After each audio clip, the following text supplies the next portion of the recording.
Hello दोस्तों, स्वागत है आप सभी का अपने YouTube channel the final touch पे। दोस्तों, आज के इस वीडियो में हम नवोदय विद्यालय एग्ज़ाम का जो आपका नोटिफिकेशन आया हुआ है, जिसमें कि डिफरेंट पदों के लिए वैकेंसी आई हुई है, तो उसमें प्रीवियस ईयर का इम्पोर्टेंस क्या है मैंने अपने प्रीवियस वीडियो में बात किया हुआ है और आपको समझाया हुआ है डिटेल में। और उसी सीरीज को आगे बढ़ाते हुए आज से हम स्टार्ट कर रहे हैं मैथ्स के प्रीवियस ईयर क्वेश्चन जो आपके एग्ज़ाम में आ चुके हैं, और आगे मोस्ट प्रोबेबली वैसे ही क्वेश्चन आपके एग्ज़ाम में रिपीट होंगे, क्योंकि ये सब ऐसे एग्ज़ाम है कि जहाँ पे जो क्वेश्चन का जो लेवल है, क्वेश्चन का जो टाइप्स हैं, वो लगभग सिमिलर ही रहते हैं। ठीक है, वो बदलते नहीं हैं। कैलकुलेशन आपको बढ़ा देगा, ठीक है, और उन्हीं क्वेश्चंस को थोड़ा बहुत आगे पीछे करके आपसे पूछा जाता है। तो प्रीवियस ईयर क्वेश्चन जो है वो आपके लिए करना मस्ट है, आप उसको इग्नोर नहीं कर सकते। ठीक है, और दोस्तों इस वीडियो में या फिर इसके आगे जो भी मैं वीडियोज़ लेकर के आऊँगा प्रीवियस ईयर क्वेश्चन की सीरीज का, उन वीडियोज़ को आप हर एक क्वेश्चन को देखिए, समझिए, मेरे मेथड से आप क्वेश्चन को सॉल्व करने की कोशिश करिए। ठीक है, जो आप मेथड कर रहे हैं आप उससे भी लगाइए, और जो मैं मेथड बता रहा हूँ उससे भी सवाल को लगाइए। ठीक है, और फिर देखिए कि कौन सा मेथड जो है इजी टू यूज़ है। ठीक है, एग्ज़ाम में आप कौन से मेथड को अप्लाई कर पा रहे हैं। अगर आप कोई ट्रिक सीखते हैं और एग्ज़ाम में थोड़ा सा क्वेश्चन को घुमा देता है, तो आप फिर उन क्वेश्चन को एग्ज़ाम में अटैम्प्ट नहीं कर पाते हैं, एक्स्ट्रा प्रेशर लेते हैं और सिली मिस्टेक करके अपने मार्क्स जो है माइनस में करवा के आ जाते हैं। ठीक है, तो इन वीडियोस को आप पूरे अंत तक देखिए, हर एक सवाल को देखिए, और जो मेथड अच्छा लगे अपने नोटबुक में उसको नोट करते जाइए। ठीक है, और जो भी डाउट्स हों, जो भी फीडबैक हो, जो भी सजेशन हो, जो भी कंप्लेंट्स हो, आप कमेंट बॉक्स में बताइए हमें। ठीक है, चलिए क्वेश्चन को स्टार्ट करते हैं ज़्यादा समय न लेते हुए।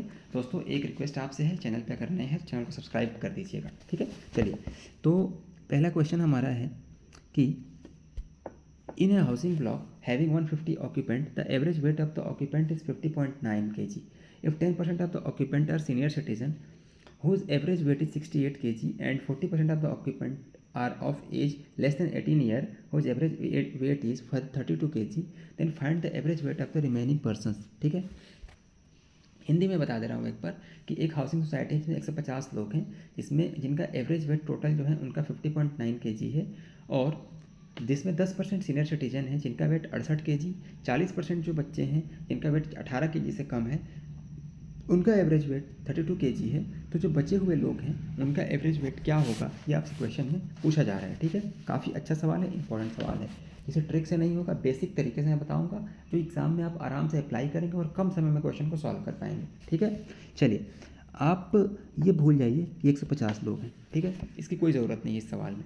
ठीक है, सिंपल हम क्या करेंगे, रेशियो से डील करेंगे। ठीक, 10% क्या है, सीनियर सिटीजन है, 10% सीनियर सिटीजन हो गए। 40% क्या है, 18 साल से कम वाले हैं। तो अगर 10% सीनियर सिटीजन हैं, 40% 18 से कम वाले हैं, तो जो बाकी लोग हैं वो कितने परसेंट होंगे भाई? 10 और 40 50% हुआ, तो बाकी कितने हो जाएंगे? 50% होंगे। ठीक है, अब ये मैं रेशियो ले ले रहा हूँ, नंबर उनका नंबर है ये। ठीक है, और उनके नंबर्स को मैं रेशियो में ले लेता हूँ। ठीक है, तो रेशियो चेंज किए बिना हम इसकी वैल्यूज को चेंज कर सकते हैं। तो अगर हम इसका रेशियो निकालें, कितना आ जाएगा? 0 से 0 कैंसिल आउट हो जाएगा, तो क्या बचेगा? 1:4:5। अब मैं इसको मिटा देता हूँ, सिंपल लिख देता हूँ 1:4:5। यानी कि अगर 1 यूनिट सीनियर सिटीजन है और 4 यूनिट 18 साल से कम वाले हैं और 5 यूनिट क्या हैं, जो बचे हुए लोग हैं। ठीक है, अब टोटल नंबर कितना हो गया इनका? 5 4 9 1 10। तो 150 को हमने क्या लिख दिया? 10 लिख दिया बस, सिंपल, और उसको 1:4:5 में बांट दिया। ठीक, आपको पता है कि एवरेज कैसे निकालते हैं, तो अब देखिए, एवरेज जो वेटेड एवरेज निकालते हैं हम कैसे निकालेंगे? तो जो एवरेज वेट पूरे ग्रुप का है वो कितना है? 50.9, और इनका इंडिविजुअल जो एवरेज है उसको यहाँ मल्टीप्लाई करके हम क्या करेंगे, यहाँ उससे डिवाइड कर देंगे और इसको सम कर देंगे। ठीक है, वेटेड एवरेज ऐसे ही निकालते हैं। अगर आपको नहीं पता है तो मेरे प्लेलिस्ट में जा कर के एवरेज का जो मैंने पूरा वीडियो बनाया हुआ है आप उसको देख लीजिए, आपको समझ में आ जाएगा। ठीक है, तो अब देखिए, जो सीनियर सिटीजन है उनका जो एवरेज वेट कितना है? 68। तो यहाँ पे आप 68 कर लीजिए। वैसे ही जो 18 साल से कम वाले हैं उनका एवरेज वेट कितना है? 32 kg है। और जो बचे हुए लोग हैं हम मान लेते हैं उनका एवरेज वेट x है। और टोटल नंबर कितना हो गया, पीपल का नंबर कितना है? तो रेशियो में कितना हो जाएगा? 5 4 9 और 1 10। तो यहाँ पे 10 कर लीजिए। अब इस 10 को मैं यहाँ से काट के यहाँ लिखूँगा तो ये क्या हो जाएगा, ये जो हो जाएगा 509 हो जाएगा, 509। अब इसको मैं सॉल्व करता हूँ, ये क्या होगा 68 प्लस 4 दूनी 8 और 4 तियाँ 12, 128 plus 5x is equal to 509। 5x is equal to 509 minus, इन दोनों को सम करो, 8 8 16, 6 2 8 और 1 9, और यहाँ 1 आ जाएगा। 9 में से 6 गया 3, 10 में से 9 गया 1 और 4 में से 1 गया 3। तो x इज इक्वल टू क्या हो जाएगा 313 is equal to 5, sorry upon 5। इसको सॉल्व करोगे तो 5 6 के 30, ठीक है, 5 6 30, 1 आया। अब ये 5 2 का 10 और 5 6 के 30, तो 62.6 kg जो है, जो बचे हुए लोग हैं उनका एवरेज वेट है। Option number 3 is your correct answer, ठीक है, option number 3 is your correct answer. तो अब ये बताइए, क्या ये मेथड आप एग्ज़ाम में यूज़ नहीं कर पाएंगे? क्या ये मेथड बहुत ज़्यादा समय लेगा? नहीं, ये सिर्फ डिपेंड करेगा आपके कैलकुलेशन और आपकी प्रैक्टिस पे, ठीक है। तो उम्मीद करता हूँ इसमें आपको कुछ वैल्यू मिला होगा, ठीक है। चलिए बढ़ते हैं नेक्स्ट क्वेश्चन की ओर।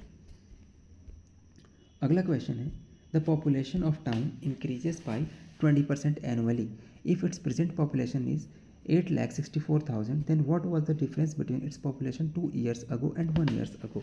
अब देखिए, जो पॉपुलेशन है ये कैसे बढ़ रहा है, तो ये कंपाउंडिंग में बढ़ रहा है, ठीक है। आपको ये समझना होगा कि पॉपुलेशन कंपाउंडिंग में बढ़ रहा है, ठीक है। तो बोल रहा है कि पॉपुलेशन है एक टाउन का जो 20% एनुअली से बढ़ रहा है। अब अगर इसकी प्रेजेंट पॉपुलेशन 8,64,000 है, तो 2 साल पहले और 1 साल पहले की पॉपुलेशन के बीच का डिफरेंस क्या होगा, ठीक है। आसान सा सवाल है, चलो करते हैं। मान लो कि अभी जो पॉपुलेशन, जो 2 साल पहले पॉपुलेशन थी वो क्या थी, 100 थी, ठीक है, 100 थी। पहले साल में 20% इंक्रीज हुई, 20% इंक्रीज हुई, ठीक है। दूसरे साल में भी इस 100 पे 20% इंक्रीज होगी, ठीक है, होगी। और फिर इस 20% का 20% कितना होगा, 4, ठीक है। यानी कि पहले साल जो पॉपुलेशन बढ़ेगी टोटल 20 यूनिट बढ़ेगी, और दूसरे साल जो पॉपुलेशन बढ़ेगी वह 24 यूनिट बढ़ेगी, और जो टोटल पॉपुलेशन बढ़ेगी वह कितना, 20 20 40 और 44, यानी टोटल पॉपुलेशन 2 साल बाद कितनी हो जाएगी, 144। 144 यूनिट जो पॉपुलेशन है वो क्या है, प्रेजेंट में है। तो 144 यूनिट की जो वैल्यू आ जाएगी वो आ जाएगी 8,64,000, ठीक है। अब इसको आप सॉल्व करेंगे तो 1 यूनिट की वैल्यू आ जाएगी कितना, 6K, ठीक है। 1 यूनिट की वैल्यू 6,000 आ जाएगी, ठीक। हमें निकालना क्या है कि what was the difference between population 2 year ago and 1 year अगो। तो 2 year अगो, ये देखिए 144 क्या है, 2 साल बाद की पॉपुलेशन है। तो 2 साल पहले जो पॉपुलेशन थी वो क्या थी, 100 थी, वही तो हमने लिया था ना, ये हो गया 100। और पॉपुलेशन बढ़ के कितना हो गई है, तो 20 यूनिट बढ़ी है। तो आप 120 लिखने के बजाय आप क्या कर दीजिए कि सिंपल पॉपुलेशन 100 थी, 20 यूनिट बढ़ी है, तो 2 साल पहले की पॉपुलेशन ये है, और 1 साल पहले की पॉपुलेशन क्या हो जाएगी, यहाँ से 120 होगी, तो 120 माइनस 100 करेंगे तो 20 यूनिट। तो यही मैंने डायरेक्ट निकाल दिया है कि 20 यूनिट क्या हो गई, जो डिफरेंस हो गया 2 साल पहले और 1 साल पहले के पॉपुलेशन का। तो 1 यूनिट की वैल्यू 6K है, तो 20 यूनिट की वैल्यू कितनी हो जाएगी, 20 into 6K, that is 120K, यानी कि 1,20,000। Option number 3 is your correct answer. उम्मीद करता हूँ सवाल आपको समझ में आया होगा, ठीक है। इससे आसान मेथड नहीं होगा इसका, ठीक है। तो चलिए आगे बढ़ते हैं नेक्स्ट क्वेश्चन की तरफ। एक ट्रेन है, ठीक है, एक ट्रेन है जो कि यूनिफॉर्म स्पीड से दौड़ती है, जो कि अपने यूजुअल स्पीड से 3/4 है, ठीक है, जो कि उसके यूजुअल स्पीड से 3/4 है। अगर ये अपने डेस्टिनेशन पे 1 घंटा 45 मिनट देरी से पहुंचती है, तो अगर ये अपने यूजुअल स्पीड से दौड़ती तो कितने देर में पहुंचा देगी डेस्टिनेशन पे, ठीक है। अच्छा सवाल है, एग्ज़ाम में आपका रिपीट हो सकता है, ठीक है। तो मान लीजिए कि इसका नॉर्मल स्पीड है और ये इसका करंट स्पीड है, ये इसका स्पीड हो गया, ठीक है। तो क्या बोला है, 3/4 ऑफ इस यूजुअल स्पीड। यूजुअल स्पीड अगर 4 है तो करंट स्पीड क्या है, 3 है। तो आपको पता होगा speed is directly proportional, inversely proportional to time. जब डिस्टेंस क्या हो, कांस्टेंट हो, जब डिस्टेंस कांस्टेंट हो तो टाइम के इन्वर्सली प्रोपोर्शनल हो जाता है। तो अगर स्पीड का रेशियो 4:3 का है तो टाइम का रेशियो क्या हो जाएगा, 3:4 का हो जाएगा। ठीक है, उम्मीद करता हूँ समझ में आ रहा होगा आपको। अब यहाँ पे अगर 3 यूनिट लग रहा है तो अभी कितना स्पीड है, नॉर्मल से चलती तो 3 यूनिट लगता, तो करंट में कितना यूनिट लग रहा है, 4 यूनिट।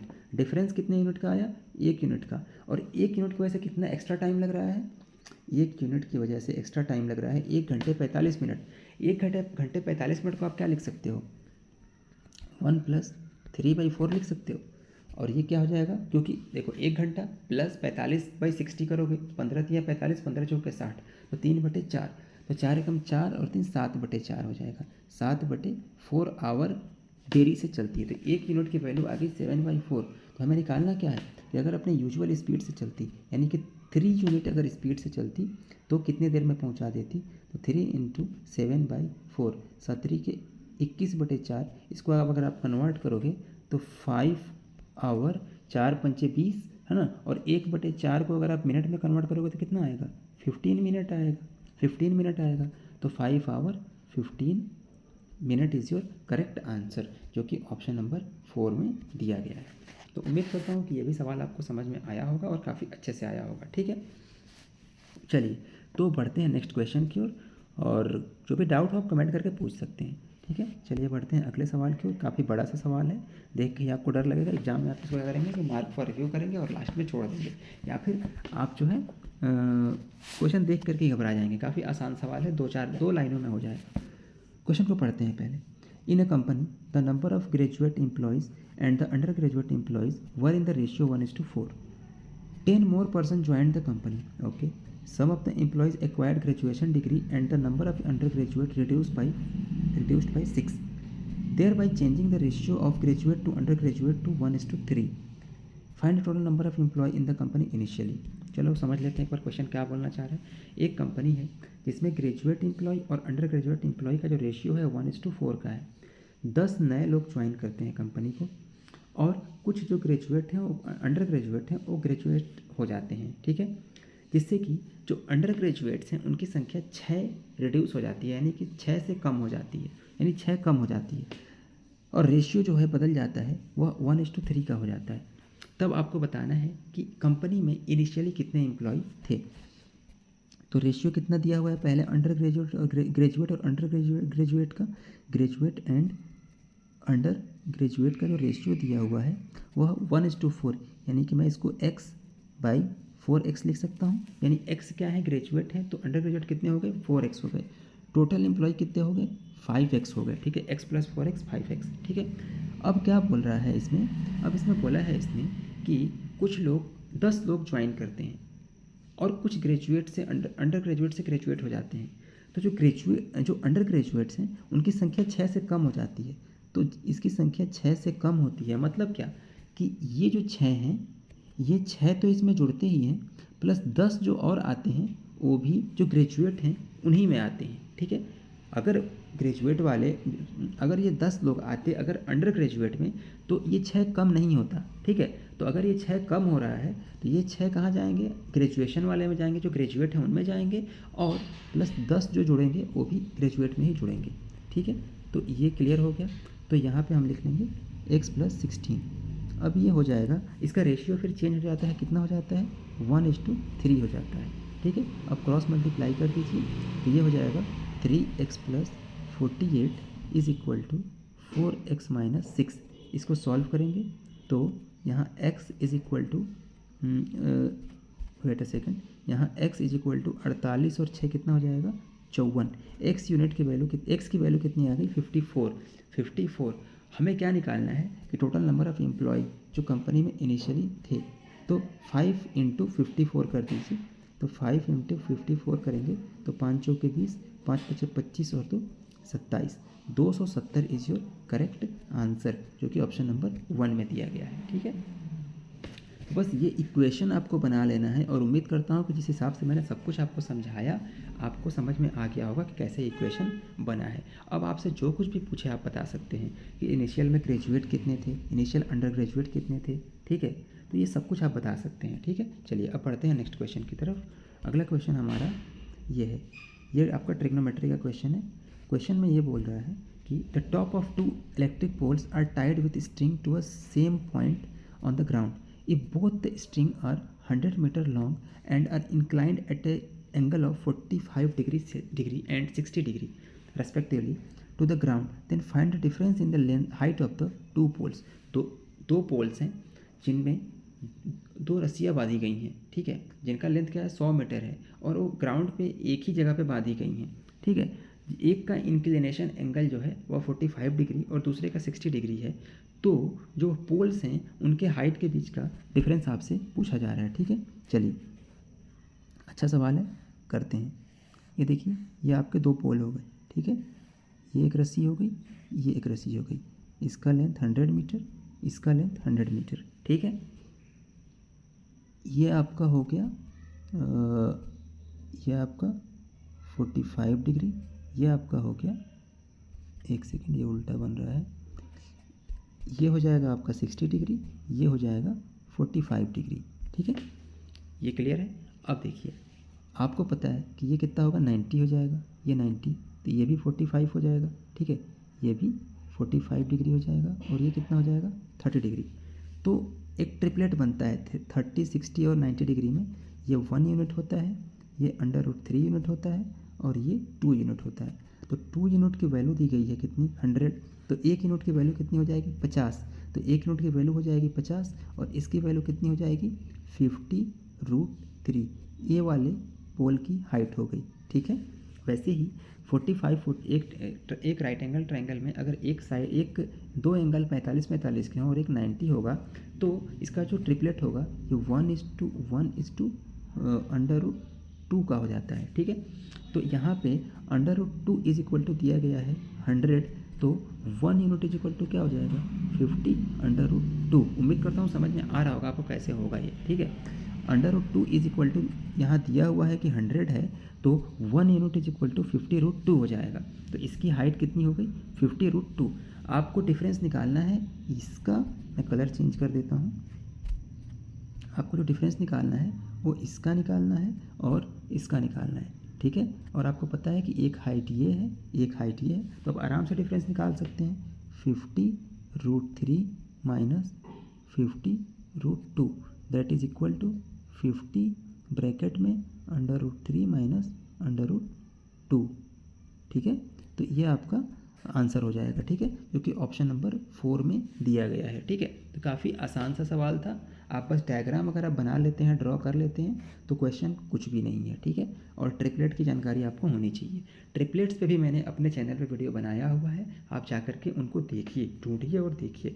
और जो मेथड्स मैं बता रहा हूँ, ये मेथड ही एग्ज़ाम में काम आते हैं, कोई ट्रिक काम नहीं आती है। बेसिक फंडा अगर आपका क्लियर है, देन आप कठिन से कठिन सवालों को भी सॉल्व कर पाएंगे। और आगे आने वाले वीडियोस में मैं आपको दिखाऊंगा कि कैसे कैसे अच्छे अच्छे सवालों को हम जो है पोस्टमार्टम कितना प्यार से कर देंगे, ठीक है। अभी जो मैंने आपको 5 क्वेश्चन बताए हैं, इनमें ये सारे क्वेश्चन काफ़ी अच्छे लेवल के थे, क्योंकि एग्ज़ाम में आपको परेशान कर सकते थे।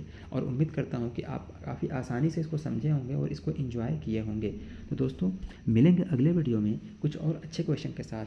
तब तक पढ़ते रहिए, आगे बढ़ते रहिए, चैनल को सब्सक्राइब कीजिए और जो भी आपके फीडबैक हो ज़रूर बताएं। Thank you.